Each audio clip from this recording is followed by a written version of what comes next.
ഈ തിരുവോണനാളിൽ ഞാനിപ്പോൾ നിൽക്കുന്നത് കാസർഗോഡ് ചെറുവത്തൂരിലാണ്. ചെറുവത്തൂരിൽ മലയാളികളുടെ പ്രിയപ്പെട്ട ഒരു കലാകാരൻ നമ്മുടെ പ്രേക്ഷകരെ കാത്തിരിപ്പുണ്ട്. ഉണ്ണിരാജ് ചെറുവത്തൂർ. ഉണ്ണിയേട്ടാ നമസ്കാരം. നമസ്കാരം. എങ്ങനെയുണ്ട് ഓണം? ഓണം അടിപൊളിയാണ്. എന്തായാലും കുറേ പ്രശ്നങ്ങളും ബുദ്ധിമുട്ടൊക്കെ ഉണ്ട്. വയനാടിന്റെ ദുരന്തങ്ങളൊക്കെ ഉണ്ടാകുമ്പം ഓണക്കാലം ഇപ്പം കുറച്ച് ഒരു ബുദ്ധിമുട്ടിലാണെങ്കിലും വളരെ സന്തോഷത്തോടെയുള്ള മനസ്സിലൊരു ആഹ്ലാദമാണ് ഈ ഓണക്കാലം എന്ന് പറയുന്നത്. നമുക്കൊന്ന് നടന്ന് സംസാരിക്കാം അല്ലേ? പിന്നെ ഈ ഓണത്തിനെ കുറെ സിനിമകളൊക്കെ ഉണ്ട്. അതെ, അപ്പൊ ഇത്തവണത്തെ ഓണത്തിന് നാട്ടിൽ തന്നെയാണോ, ചെറുവത്തൂർ തന്നെയാണോ? ഇത്തവണത്തെ ഓണത്തിന് നാട്ടിൽ തന്നെ ഒന്ന് രണ്ട് പരിപാടികളായിരുന്നു വൈകുന്നേരം. അപ്പോൾ ഏറ്റവും സന്തോഷം എന്ന് പറയുന്നത് നമ്മുടെ പഴയ ഓണക്കാലം എന്ന് പറഞ്ഞാൽ ഈ നമ്മുടെ കുട്ടിക്കാലം കഴിഞ്ഞ് ഒരു പ്രീ ഡിഗ്രി പഠിക്കുന്ന സമയത്തെല്ലാം ഉച്ചക്ക് ചോറുണ്ണൽ വലിയ പ്രധാനമാണ്. മൂന്നാലഞ്ച് കറിയില്ലെന്ന് വെച്ചാൽ ഓണം വിഷു അങ്ങനത്തെ പരിപാടിക്ക് ഉണ്ടാവുള്ളൂ. ബാക്കി ഇപ്പം എല്ലാവർക്കും മൂന്നാല് കറിയുണ്ട്. അപ്പോൾ ഓണം എന്ന് പറഞ്ഞാൽ ഒരു സദ്യ കഴിച്ചിട്ട് സിനിമക്ക് പോലെ സിനിമ റിലീസ് പടം പോയി കാണലാന്ന്. അത് മോഹൻലാലിന്റെ പടം മമ്മൂട്ടി പടം എന്നുള്ളതാണ് മെയിനായിട്ട് നമ്മൾ കാണുന്നത്. നമ്മളൊരു ടീമുണ്ട് അഞ്ചെട്ടാൾ. അന്നും സിനിമ തന്നെയാണ് പ്രിയപ്പെട്ടത്. അന്നേ ഇഷ്ടം. അത് സിനിമ അഭിനയിക്കണം സ്വപ്നത്തിൽ പോലും വിചാരിച്ചിട്ടാ. സിനിമ കാണൽ ഭയങ്കര ഇഷ്ടമാണ്. എല്ലാ പടവും കാണും. എല്ലാ പടം എന്ന് വെച്ചാൽ ഒരു ദിവസം രണ്ട് പടമെല്ലാം കണ്ട ഒരുപാട് ദിവസങ്ങളുണ്ട്. ഇപ്പൊ ഈ ഓണത്തിന് എൻ്റെ പ്രത്യേകത എന്ന് വെച്ചാൽ എൻ്റെ സിനിമ തന്നെ കളിക്കുന്നുണ്ട്. AR റഹ്മാൻ ഉണ്ട്. അതുപോലെ 20-ന് ഷിനിഗാമിയുണ്ട്. അതിലും നല്ല വേഷം ചെയ്തിട്ടുണ്ട്. അതുപോലെ 29-ന് ചിത്തിന് 3 പടം ഈ ഓണക്കാലത്ത് എൻ്റെ സിനിമയുണ്ട്.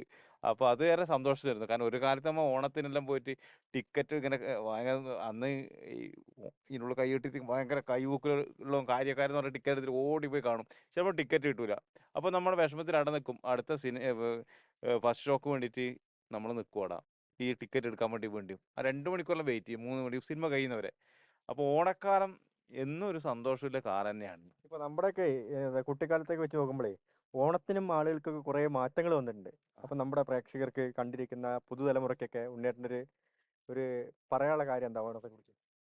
പറയാനുള്ളത് ഇന്ന് എൻ്റെ കാലഘട്ടത്തിലും ഈ കാലഘട്ടം എന്ന് പറയുന്നത് ഇപ്പം എൻ്റെ മക്കളോടും പറയുന്നതാണ് ഞാൻ.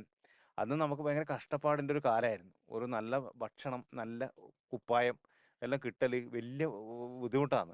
ഒരു ഓണത്തിനൊരു ഒരു കുപ്പായം ഇട്ട് കഴിഞ്ഞാൽ അത് 2-3 ഓണത്തിന് മുമ്പേ ആ കുപ്പായം ഉണ്ടാവും. ഇന്ന് നമ്മൾ ഒരു കുപ്പായം എടുത്തു കഴിഞ്ഞാൽ അത് നമുക്ക് ഏതാന്ന് ഇടണ്ടെന്ന മക്കൾ നോക്കല്. ഇന്ന് ഏത് കുപ്പായം ഇടാന്ന് പറഞ്ഞാൽ ആങ്കറിൽ ഇങ്ങനെ തൂക്കിയിട്ടുണ്ടാവില്ല കുറേ കുപ്പായം.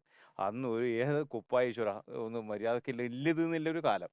അപ്പോൾ ഇന്ന് ബുദ്ധിമുട്ടൊന്നുമില്ല. അങ്ങനെ പ്രശ്നങ്ങളൊന്നുമില്ല. അന്ന് നല്ല കഷ്ടപ്പാടും ബുദ്ധിമുട്ടും അല്ലെങ്കിൽ നല്ല ഭക്ഷണം അല്ലെങ്കിൽ നല്ല വസ്ത്രം അല്ലെങ്കിൽ നല്ല പാർപ്പിടം എന്നില്ലാത്തൊരു കാലത്താണ് ആ ഒരു കാലം. പക്ഷെ അന്ന് ഏറ്റവും സൗഹൃദങ്ങളും സ്നേഹങ്ങളും ബന്ധങ്ങൾക്കൊക്കെ ഭയങ്കര പ്രാധാന്യമായിരുന്നു. ഇന്നിപ്പോൾ കമ്മിറ്റ്മെന്റ് ഇല്ലാത്തൊരു കാലത്തൂടെ സഞ്ചരിക്കുക. അത് ഉണ്ടാവണം. അതിനാണ് ഈ ഓണം അല്ലെ വിഷു, ക്രിസ്മസ്, റംസാൻ എന്നെല്ലാം പറയുന്നത്. കൂട്ടായ്മ ഒന്നും കൂടി ശക്തിപ്പെടുത്താൻ വേണ്ടി തന്നെയാണ് എനക്കൊന്ന് പഴയ ഏതോ കാലഘട്ടത്തിൽ ഉണ്ടാക്കി വെച്ചൊരു സംഭവം. ഉണ്ണേട്ടാ, നമുക്ക് പ്രേക്ഷകർക്കായിട്ടേ ഒരു ചെറിയ പാട്ട് പാടി കൊടുക്കാൻ പറ്റുമോ? എന്തെന്ന് അങ്ങനെ പറയല്ല. എന്റെ ജീവിതത്തിൽ ഞാൻ പാട്ട് പാടിയിട്ട ആ പാട്ട് പാടാന്ന് പറയല്ല.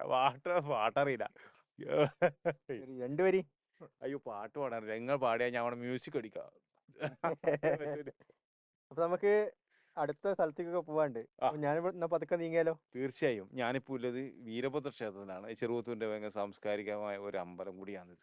അപ്പോൾ ഈ ക്ഷേത്രത്തിൽ നിന്ന് നമ്മൾ വരുന്ന ദിവസമാണ്. അപ്പോൾ ഇവിടുന്ന് ഒരു ഷൂട്ട് ഇങ്ങനെ നമ്മളെ കുറിച്ച് സംസാരിക്കാൻ കഴിഞ്ഞത് ഭാഗ്യമല്ല. പ്രിയപ്പെട്ട 24ന്റെ ചാനലിന്റെ എല്ലാ പ്രേക്ഷകർക്കും ഹൃദയം നിറഞ്ഞ ഓണാശംസകൾ നേരുന്നു.